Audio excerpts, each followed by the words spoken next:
আসসালামু আলাইকুম রহমতুল্লাহ ওবরাকাতু। আলহামদুলিল্লাহ রাব্বিল আলামিন ওয়াসসালাতু ওয়াসসালামু আলা সাইয়্যিদিল মুরসালিন ওয়া আলা আলিহি ওয়া সাহবিহি আজমাইন, আম্মা বা'দ। প্রিয় দর্শক শ্রোতা ভাই বোনেরা, বাংলাদেশি বাংলা ভাষী বন্ধুরা, আশা করি আপনারা সকলে ভালো আছেন।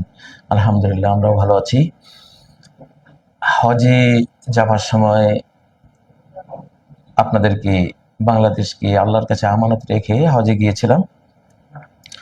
হজের পরে দেশে ফিরে আসার পরে প্রথম আপনাদের মুখোমুখি হলাম। এর মধ্যেই একটা ইতিহাসের মোড় ঘুরে যাবার মতো একটি বিশ্ব পরিবর্তনকারী ঘটনা ঘটে গেছে, সেটা আপনারা সবাই জানেন। এটা কিন্তু একটা টার্নিং পয়েন্ট।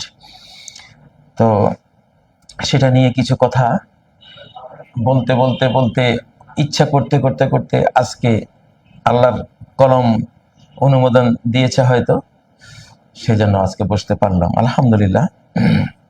শিরোনামটি দেখতে পাচ্ছেন, ইসলামিক শতাব্দীর আগামী শত বিজয়ের একটি বিজয়, ইরানের বিজয়। আগে আগে দেখিয়ে হোতা হ্যায় ক্যা। শেষের কথাটি একটি উর্দু কবিতা, উর্দু হিন্দি ভাষা এটা বলা হয়। আগে আগে দেখিয়ে হোতা হ্যায় ক্যা, সম্মুখে দেখতে থাকুন হচ্ছেটা কি। আমরা আগেই ঘোষণা করে রেখেছি 2024 পরবর্তী এই শতাব্দীটি ইসলামিক শতাব্দী। এটি হযরত ঈসা আলাইহিস সালামের শতাব্দী, হযরত ইমাম মাহদীর শতাব্দী। এটি গোটা মানব জাতির জন্য একটি মানবতার শতাব্দী, একটি রহমতের শতাব্দী, একটি আধ্যাত্মিক শতাব্দী, একটি পবিত্র শতাব্দী। এই শতাব্দীতে একের পর এক ভালোদের, ইসলামিকদের, আল্লাহওয়ালাদের, আউলিয়াদের, আধ্যাত্মিকদের বিজয় হতে থাকবে ইনশাআল্লাহ।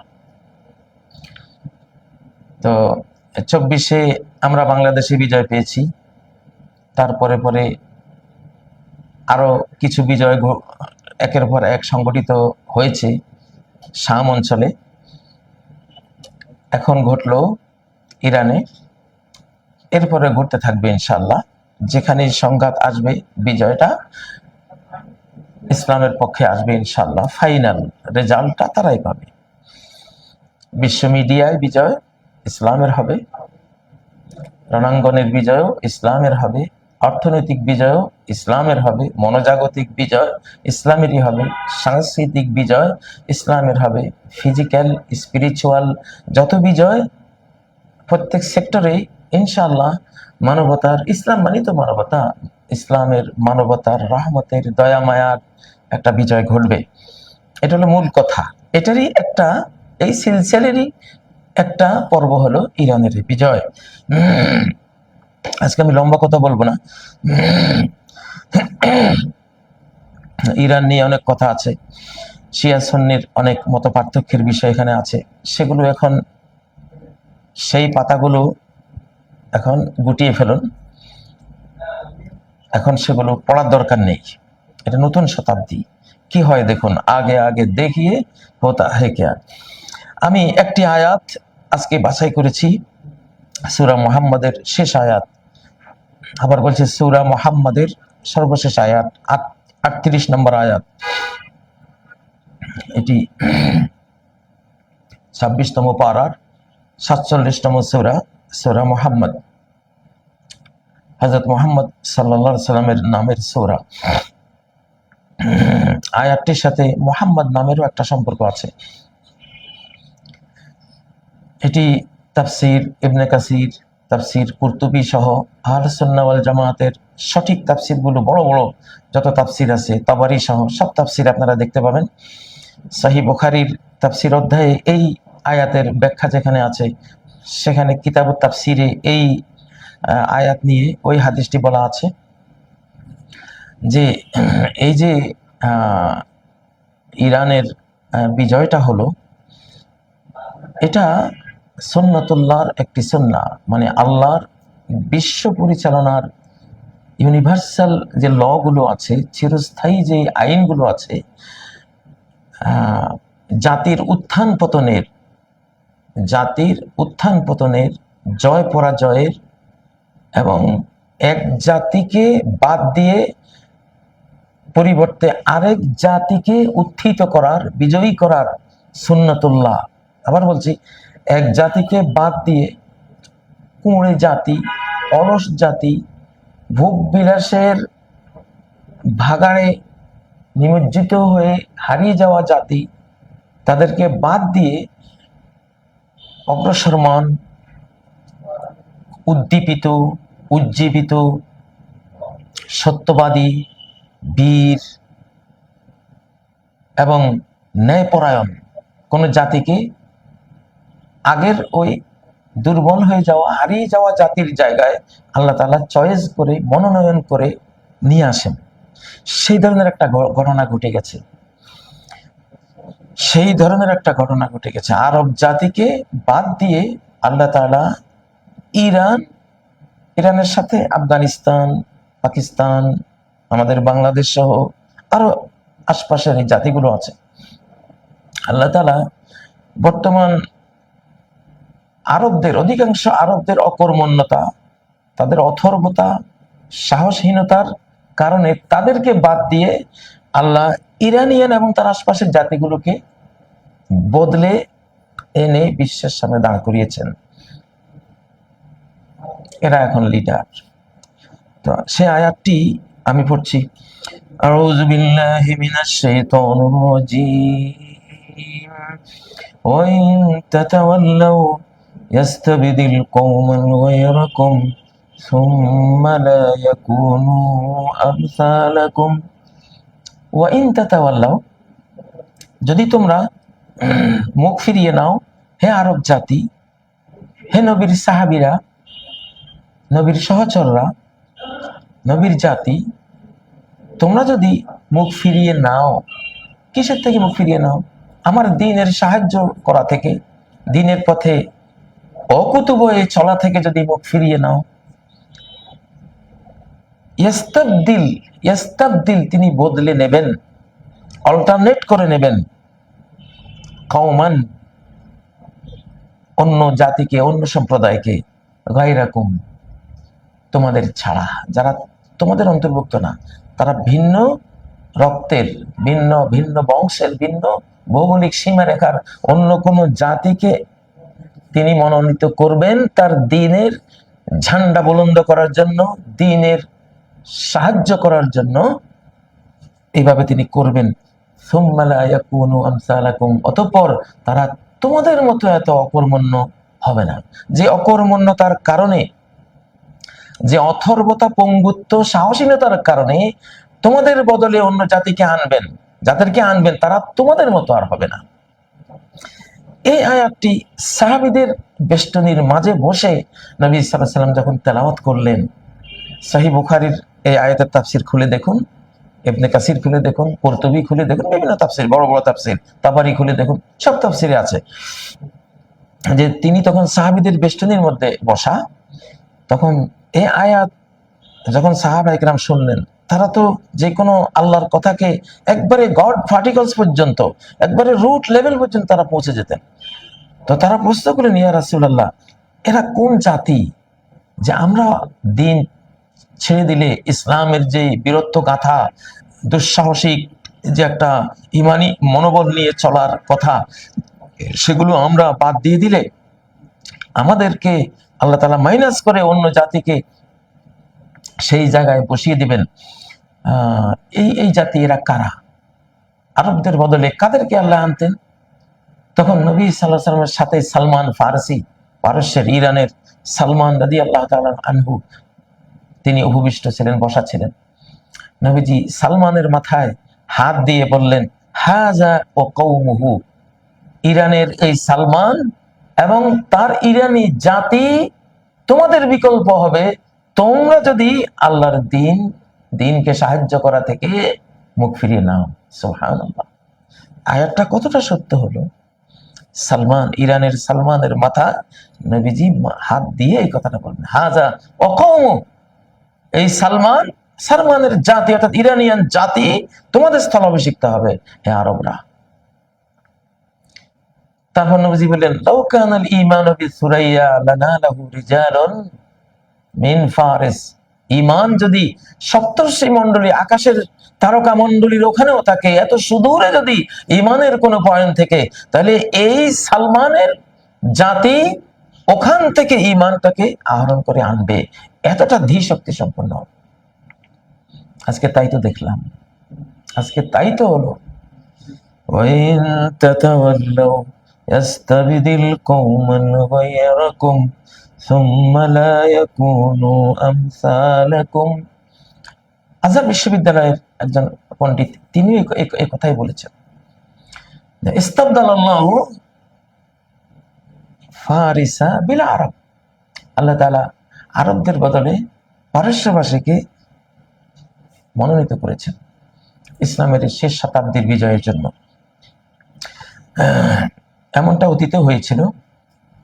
আব্বাসি খেলাফতের মাধ্যমে আরব খেলাফতের পতন শেষে আল্লাহ তাআলা মঙ্গোলিয়ান জাতি, চেঙ্গিস খান, হালাকু খানের জাতিকে বিকল্প হিসেবে ইসলামের তৌফিক দিয়ে এনেছিলেন। সেই হালাকু খান, চেঙ্গিস খানের জাতি হলো তুর্কি জাতি, তার টার্কিশ এরদোগানদের জাতি। সুলতান সুলেমানরা সেই হালাকু খান, চেঙ্গিস খানদেরই বংশধর, সেই বংশেরই মানুষ। তারা 720 বছর পর্যন্ত ইসলামের নেতৃত্ব দিয়েছিল। আল্লাহ বদলে নিয়েছেন।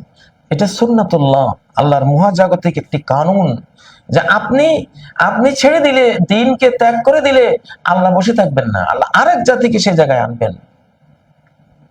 এটি সূরা আল মায়েদার 54 নম্বর আয়াতে আল্লাহ বলেছেন, ইয়া আইয়ুহাল্লাযীনা আমানু, ওহে ঈমানদার সমাজ, মান ইয়ারতাদ্দা মিনকুম আন দীনিহি, তোমাদের মধ্যে যেই তার দ্বীন থেকে বিচ্যুত হয়ে যাবে, দ্বীনকে ত্যাগ করে দ্বীন থেকে সরে যাবে। যেমন আমরা অনেকে দ্বীন থেকে সরে গেছি, ইসলাম থেকে, কোরআন থেকে সরে গেছি, কোরআন শিক্ষা থেকে সরে গেছি। ইসলামিক যে খেলাফা, ইসলামিক যে রাষ্ট্র শাসন, এগুলি বললেই আমাদেরকে বিভিন্ন গালিগালাজ করা, আমরা সরে গেছি। তো তোমরা থামো, আল্লাহ তোমাদের মুখাপেক্ষী না। ফাসাউফা ইয়াতিল্লাহু বিকওমিন, আল্লাহ এমন সম্প্রদায়কে নিয়ে আসবে তোমাদের জায়গায়, তোমাদেরকে ছুঁড়ে ফেলবেন, এবং এমন সম্প্রদায়কে নিয়ে আসবেন, ইউহিব্বুহুম ওয়া ইউহিব্বুনা, তাদেরকে তিনি ভালোবাসেন, তারাও তাকে, আল্লাহকে ভালোবাসে। আযিল্লাতিন আলাল মুমিনিন, মুমিনদের জন্য তারা হবে সফট কর্নার, কোমল ব্যবহারকারী। আইজ্জাতিন আলাল কাফিরিন, বেঈমানদের উপরে হবে তারা অত্যন্ত কঠিন। ইউজাহিদুনা ফি সাবিলিল্লাহ, আল্লাহর পথে যুদ্ধ করবে। লা ইয়াখাফুনা ফিল্লাহি লাওমাতা লাইম, আল্লাহর ব্যাপারে কোন ভৎসনাকে তারা তোয়াক্কা করবে না।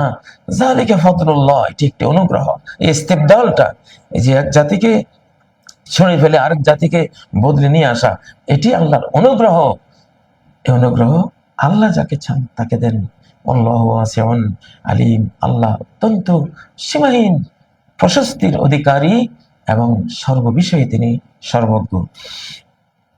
প্রিয় বন্ধুরা, তো এক রাতে যদি আল্লাহ তাআলা ইমাম মাহদিকে মাহদিতে রূপান্তর করতে পারেন, হতে পারে ইরানিয়ানের জাতিকে এক মুহূর্তে আল্লাহ তাআলা ইসলামের সঠিক পথে, সঠিক রাস্তায় নিয়ে এসেছেন। এক যুদ্ধের প্রেসারে ফেলে, আমি তো ইমাম খোমেনির বক্তৃতা শুনি, আমরা ফার্সি ভাষার পড়ালেখা করা মানুষ, ওনার যে ফার্সি বক্তব্য শুনি, গভীর পণ্ডিত মানুষ, এবং সেখানে শিয়া ইত্যাদির কোনো কথা নেই, কোরআনের কথা, সুন্নাহর কথা, ইসলামিক যে বিশ্ব মহাবিশ্বের মধ্যে যে সুন্নাতুল্লাহ, কাওয়ানিনুল্লাহ, আল্লাহর কানুন, লগুলো চলমান, সেগুলোর অনেক বড় পণ্ডিত নেই। তো আমরা দোয়া করি আল্লাহর কাছে, আমি তখনই দোয়া করেছি আল্লাহ, যে ইরানিয়ানরা 900 বছর, মানে তারা একসময় খাঁটি আহলুস সুন্নাহ ওয়াল জামাআহ ছিল, আমাদের মতোই মুসলিম ছিল। মুখতার নামে তাদের এক বাদশা তাদেরকে শিয়াইজমে ঢুকিয়েছে। তারপরে ইরানে কোটি কোটি সুন্নি সঠিক মুসলিমরা আছেন। তো এটা বলছি, আমরা যে শিয়া সুন্নিটা পার্থক্য করি সেই পয়েন্ট অফ ভিউ থেকে বলছি, আসলে কোনো পার্থক্য নেই, আমরা সবাই মুসলিম, এটাই কথা। তো এখন এই শেষ মুহূর্তে এসে এটা কোরআনিক জেনারেশন তৈরি হবে। সাহাবীরা যেমন আল জিলুল কোরআনি, কোরআনিক জেনারেশন ছিলেন, সুন্নাহ তার সাথে ছিল। এখন শেষ মুহূর্তে আবার কোরআনিক জেনারেশন তৈরি হচ্ছে। ইরানও সেই আওতায় আল্লাহর মনোনয়নে চলে এসেছেন এবং এই সূরা মুহাম্মদের 38তম আয়াতটি বাস্তবায়িত হয়ে গেছে সালমানের মাথায়, ইরানি সালমানের মাথায় হাত রেখে আল্লাহ রাসূল যেটা বলেছেন যে তোমরা পঙ্গুত্ব বরণ করলে, হ্যাঁ, তোমরা ইহুদি খ্রিস্টানদের সাথে যদি মিশে যাও তখন তোমাদেরকে ছুঁড়ে ফেলে আল্লাহ এর কওমকে নিয়ে আসবেন। অক্ষরে অক্ষরে বাস্তবায়ন হয়ে গেল। অতএব ইরানের জন্য দোয়া করবেন। তারা গোটা বিশ্ব মুসলিমদের মুখ উজ্জ্বল করেছেন, টার্নিং পয়েন্ট। ক্ষমতা চলে গেছে এখন। আমরা আগে বলতাম এটা 24 পরবর্তীতে ক্ষমতা মুসলিমদের হাতে। আরো জাগরুক হলো, উজ্জ্বল উজ্জীবিত হলো ইরান যুদ্ধের মাধ্যমে। কিভাবে, কল্পনার বাইরে কিভাবে ক্ষমতাটা মুসলিমদের হাতে আরো পাকাপোক্ত হলো। এবং সূরা নিসার 159 নম্বর আয়াতের যে ভবিষ্যৎবাণী, ওয়াই মিন আহলিল কিতাবি ইল্লা লা ইউমিনান্না বিহি ক্বাবলা মাউতি, প্রত্যেক আহলুল কিতাব, ইহুদি খ্রিস্টান জাতির যারা ভালো, খ্রিস্টান জাতির মধ্যে বেশি, ইহুদিদেরও যারা 2-4 জন ভালো থাকবে, আহলুল কিতাবরা মৃত্যুর আগে সবাই মুসলিম হয়ে যাবে। আমি প্রেসিডেন্ট ট্রাম্পের ব্যাপারেও আশাবাদী, আমি আমেরিকানদের ব্যাপারেও আশাবাদী, ইউরোপিয়ান খ্রিস্টানদের ব্যাপারে আশাবাদী, রাশিয়ান খ্রিস্টানদের ব্যাপারে আশাবাদী। এই আয়াত সূরা নিসার 159 নম্বর আয়াতের বাস্তবায়ন টাইম এখন এই শতাব্দীতে। ওয়াই মিন আহলিল কিতাবি ইল্লা লা ইউমিনান্না বিহি, অবশ্যই কিতাবধারী আহলুল কিতাব, তাওরাত, ইনজিল, বাইবেল এবং তওরার যারা পাঠক, যারা জাতি, এদের একজনও বাকি থাকবে না ঈমান ছাড়া। এটা সেই শতাব্দী শুরু হয়েছে ইরান যুদ্ধের মাধ্যমে, এটা বিশ্বের সামনে এসে গেছে প্রিয় বন্ধুরা। অতএব আশায় বুক বাঁধতেই পারি, আগে আগে দেখিয়ে হোতা হ্যায় কেয়া, এটা বলতেই পারি। বাংলাদেশে তাই ইনশাআল্লাহ। বাংলাদেশে ইসলাম নিয়ে যারা এগিয়ে আসবেন, সর্বক্ষেত্রে ইসলাম নিয়ে আপনি কথা বলুন, হ্যাঁ ইনশাআল্লাহ আমরা ধীরে ধীরে, আমরা বলছি না একদিনেই আপনি একেবারে খাঁটি মুসলিম হয়ে যাবেন। নবীজির আমলে কেউ একদিনে খাঁটি মুসলিম হয়ে যায়নি, 23 বছর লেগেছে। 23 বছরে সম্পূর্ণ ইসলাম এসেছে। আপনি নিয়ত করে ফেলুন, আপনি আস্থা নিয়ে আসুন অন্তরে, ইনশাআল্লাহ। আমি ইরানের সাথে আছি, খোমেনির সাথে আছি, ফিলিস্তিনিদের সাথে আছি, শামদের সাথে আছি, ইমাম মাহদির সাথে আছি, হযরত ঈসা আলাইহিস সালামের সাথে আছি, আল্লাহর সাথে আছি, মুহাম্মদুর রাসূলুল্লাহ সাল্লাল্লাহু আলাইহি ওয়াসাল্লামের সাথে আছি। ওনারা যেভাবে বলেছেন সেভাবে চলবো, সেভাবে রাজনীতি করব, সেভাবে রাষ্ট্র চালাবো, সেভাবে পরিবার চালাবো, সেভাবে নিজে চলবো। আপনি ইন্নামাল আমালু বিন্নিয়াত নিয়ত করে বলুন, ইনশাআল্লাহ সেই সময়টা একেবারে এখন আপনার সামনে। হ্যাঁ, ফররুখের 7 সাগরের মাঝি কবিতাটি বুঝি এই শতাব্দীর জন্য সে লিখে গেছে। আমরা দোয়া করি ফররুখের কাছে আল্লাহ বার্তা পৌঁছিয়ে দিন যে কত যে আধার পর্দা পাড়ায় ভোর হলো জানি না তা, নারঙ্গী বনে কাঁপছে সবুজ পাতা। সে নতুন শতাব্দীর এই বার্তা আল্লাহ আপনি ফররুখকে পাঠিয়ে দিন যে হ্যাঁ, তোমার স্বপ্নে সে শতাব্দী এখন এসে গেছে, তোমার বাংলাদেশে, সারা বিশ্বে। অতএব এটা এখন বাস্তবায়িত হবে। আল্লাহ তাআলা তৌফিক দিন। আবার বলছি, সূরা মুহাম্মদের 38 নম্বর আয়াতটি দেখে নিন। তাফসীর ইবনে কাসির সহ কুরতুবী, তাবারী সব বড় বড় তাফসীর কিতাবে দেখে নিন নবীজি কিভাবে ইরানের কথা বলেছেন।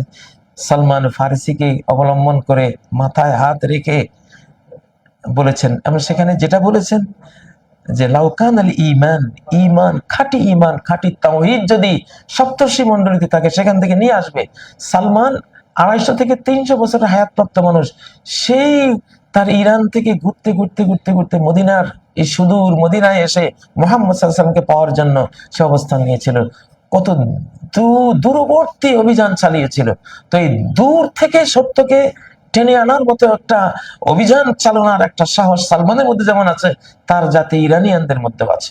পারস্য সাম্রাজ্যের সেই স্মৃতিবাহক এই জাতির মধ্যে আছে। অতএব এখানে ইমানের বিজয়, আল্লাহ এদেরকে এখন খাঁটি ইমানের তৌফিক দিবেন। অতীত বাদ দেন, শিয়াইজমে কত কিছু ছিল বাদ দেন, ওগুলো যাবে, ওগুলো চলে গেছে, অনেকটাই বাদ হয়ে গেছে। তারা এখন খাঁটি ইমানের পথে, আলহামদুলিল্লাহ। তো ঈমান তাদেরকে আবার সপ্তর্ষি মণ্ডলী থেকেও ঈমান আহরণ করার তৌফিক দিয়ে দেবে আল্লাহর অনুমতি ক্রমে, আল্লাহর অনুমোদন ক্রমে ইনশাআল্লাহ। তো আল্লাহ তাআলা ইরানের বিজয়কে বিশ্ব মুসলিমের বিজয় হিসেবে তিনি দান করুন, এবং আরবদের যারা এখনো সাহসী আছেন, আপনারাও সবক পাঠ অর্জন করুন, শিক্ষা অর্জন করুন যে কিভাবে আপনারা বাদ পড়ে গেলেন। হ্যাঁ, যাদেরকে আপনারা আপনাদের নিরাপত্তার ওসিলা বানিয়েছেন, তারাই আপনাদের পতনের ওসিলায় রূপান্তরিত হলো। আর তারা যাদের শত্রু ছিল, এখন তারাই বিজয়ী হলো, এবং দেখবেন এক পর্যায়ে এরাও তাদের বন্ধু হয়ে যাবে। বিজয়ীর বন্ধু থাকে পৃথিবীর সব মানুষরাই। আন্নাস আবিদু মান গালাব, মানুষ বিজয়ী শক্তির অনুসারী হয়, এটাই ইতিহাস, এটাই স্বাভাবিকতা। তো আল্লাহ তাআলা ইরানের এই বিজয়কে মোবারক করুন, বরকতময় করুন।